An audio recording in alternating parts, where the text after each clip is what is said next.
ঈদ মানে হচ্ছে আনন্দ। আনন্দের মুহূর্তে মিষ্টি বিতরণ করব না তা হয় নাকি? আর বাসায় যদি এরকম স্পেশাল একটা মিষ্টি তৈরি করা যায় তবে কেমন হয় বলেন দেখি? কিভাবে তৈরি করেছি সঙ্গে থাকুন, দেখতে থাকুন। আসসালামু আলাইকুম। এস রোজি কুকিং চ্যানেলে সবাইকে স্বাগতম। ঈদ মানেই হচ্ছে আনন্দ, আর আনন্দের মুহূর্তে আমরা ভিন্ন রকমের খাবার চাই, তাই না? বাসায় যদি একেবারে নরমাল কিছু উপকরণ দিয়ে স্পেশাল কিছু তৈরি করা যায় তবে তো কথাই নেই। একেবারে নর্মাল ৬ পিস পাউরুটি নিয়েছি। এটা দিয়ে আজকে মজা করে একটা মিষ্টি তৈরি করব, স্পেশাল মিষ্টি।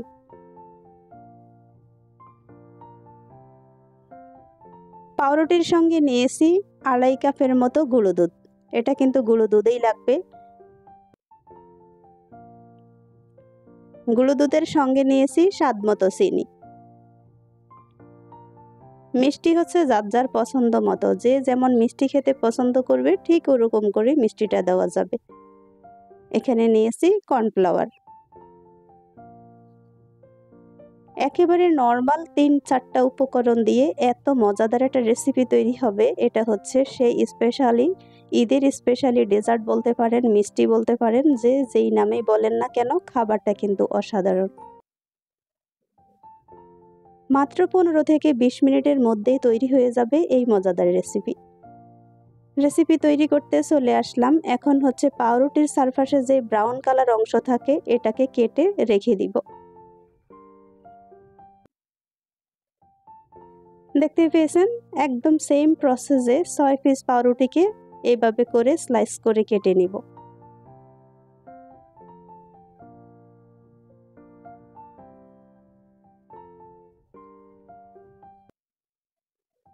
কাটাকাটির পর্ব কিন্তু শেষ। এখন চলে যাব চুলায়। একটা টিপসও বলতে পারেন, এখানে কিন্তু আমরা ৫ পিস বেজোড় কোনো সংখ্যা পাউরুটি নিলে হবে না, জোড় পাউরুটি নিতে হবে। আপনি ১ পিস দিয়েও করতে পারবেন, কিন্তু ৬ পিস আমি একটু বেশি করে নিচ্ছি। চুলায় একটা ফ্যান বসিয়ে দিয়েছি, ফ্যানের মধ্যে পরিমাণ মতো সয়াবিন তেল দিচ্ছি।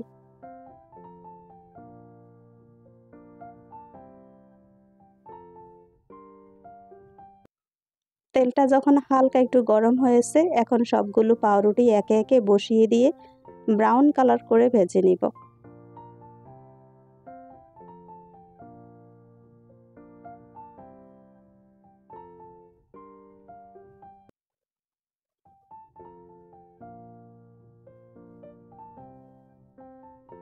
চুলাটাকে একদম লো মিডিয়াম আঁচে রাখবো, কারণ পাউরুটি ভাজতে কিন্তু ৫ মিনিটের মধ্যেই কালার এসে পড়ে।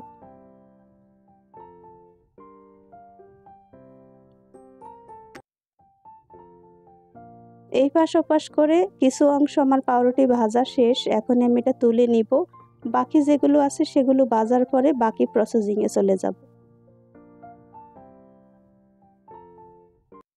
এই পর্যায়ে তুলে নিতে হবে, এর থেকে বেশি করলে শক্ত হয়ে যাবে, তাই এখনই তুলে নিচ্ছি।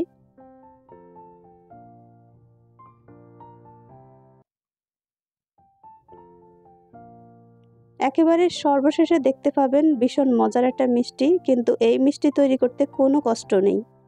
তেমন কোনো উপকরণও লাগে না, একেবারে নর্মাল কিছু দিয়ে সাজিয়ে ফেলুন মনের মতো করে স্পেশাল মিষ্টি।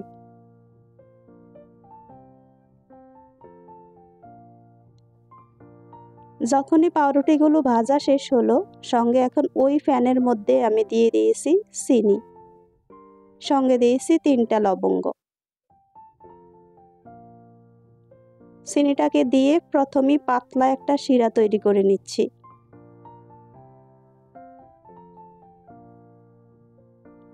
মিষ্টিটা কিন্তু যে যেমন পছন্দ করবেন তেমনই দিতে পারেন। সঙ্গে ১ চিমটি লবণ মিষ্টিটাকে ব্যালেন্স করার জন্য দিয়েছি। এরকম পাতলা শিরা করে আলাদা করে পাশে তুলে নিয়েছি। এখন ভেজে রাখা পাউরুটিগুলোকে এটার মধ্যে, শিরার মধ্যে একটু ভিজিয়ে নিব।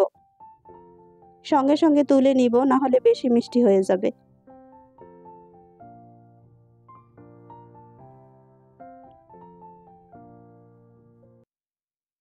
একে একে সবগুলো শিরার মধ্যে ভেজানো শেষ এবং তুলে নিয়েছি সঙ্গে সঙ্গে। এখন হচ্ছে বাকি প্রসেস আমাকে তৈরি করতে হবে। এই পাউরুটির যেটার মধ্যে শিরা করেছিলাম তার মধ্যে দিয়েছি গুঁড়ো দুধ, অল্প একটু পানি। এটা দিয়ে একটা ক্ষীর তৈরি করব। আর এই ক্ষীর তৈরি করার পরে দেখতে পাবেন একেবারে সর্বশেষ প্রসেসিং হচ্ছে এটা।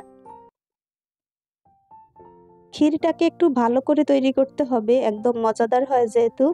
একদম 1 চামচের মতো কর্নফ্লাওয়ার দিয়েছি, তাড়াতাড়ি এটা জমে ক্ষীর হয়ে যাবে।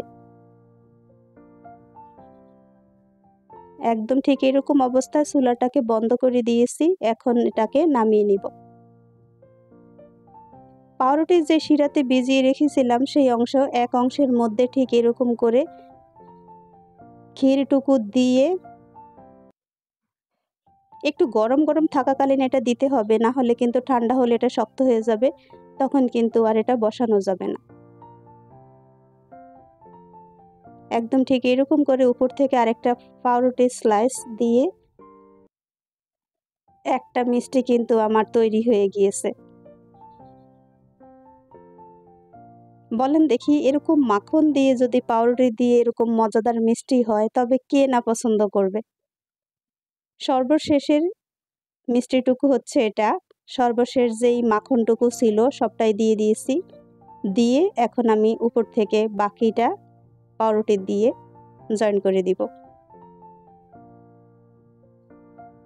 এই হচ্ছে সর্বশেষের মিষ্টি। এটা যে খেতে এত বেশি দুর্দান্ত স্বাদের হয়, একবার না খেলে কেউ বিশ্বাসই করবে না। একবারে নরমাল উপকরণ দিয়ে এত মজাদার জিনিস তৈরি হয়, এত মজাদার রেসিপি হয়, এটা হয়তো আমরা সবাই অনেকে জানা ছিল না, আবার অনেকেই অনেক সুন্দর করে এটা বানিয়ে খেয়েছেন। যারা খেয়েছেন একটা কমেন্ট করে জানাবেন, আর যারা এটা তৈরি করেননি এখনো একবার হলেও বাসায় ট্রাই করবেন।